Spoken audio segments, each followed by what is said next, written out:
السلام علیکم ورحمۃ اللہ وبرکاتہ۔ مفتی صاحب، ایک سوال عرض کرنا تھا کہ اگر آدمی کسی جگہ پہ جاتا ہے کام کرنے کے لیے، تو جو آگے کام دینے والے ہوتے ہیں وہ کہتے ہیں کہ چلو 2-4 دن ادھر رکو، پھر آگے آپ کو کام پہ بھیج دیں گے، لیکن وہ گھر سے دور ہوتا ہے، یعنی کہ 92 کلومیٹر کی مسافت سے دور ہوتا ہے، تو وہ چلو 15 دن تو جو ہے نا وہ نماز وہ قصر کر کے پڑھتا ہے، لیکن اگر 15 دن سے زیادہ ہو جائیں، کمتی والے کہیں کہ آج نہیں تو کل، کل نہیں تو پرسوں،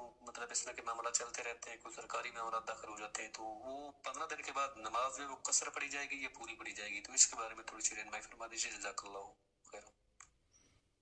بسم اللہ الرحمن الرحیم۔ السلام علیکم ورحمۃ اللہ وبرکاتہ۔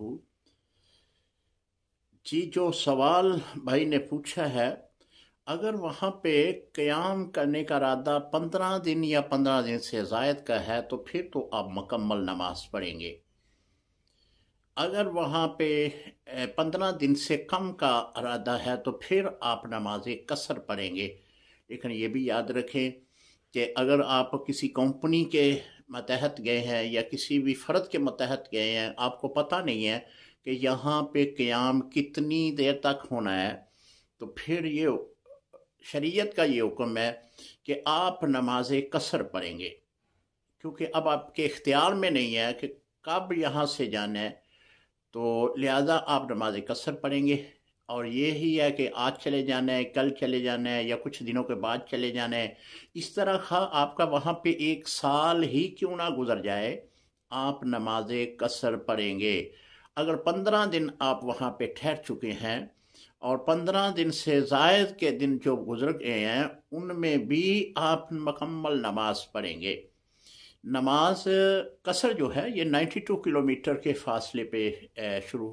ہوگی، یعنی اپنی گھر سے نیت کرتے ہیں کہ میں 92 یا اس سے زیادہ، یعنی 92 یا اس سے زیادہ سفر کرنے کے لیے نکل رہا ہوں، تو جو ہی اپنے شہر کی حدود کو چھوڑیں گے تو جو بھی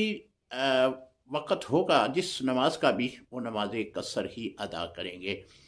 اور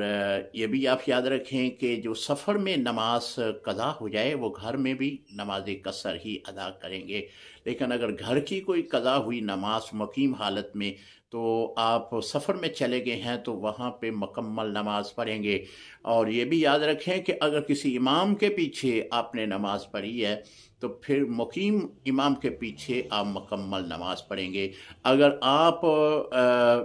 امام بن گئے ہیں، مسافر امام بن گیا، تو مقتدیوں کو یہ بتا دے گا کہ میں مسافر ہوں، میں صرف نماز قصر ہی پڑھاؤں گا، اس کے بعد آپ نے اپنی نماز مکمل کرنی ہے۔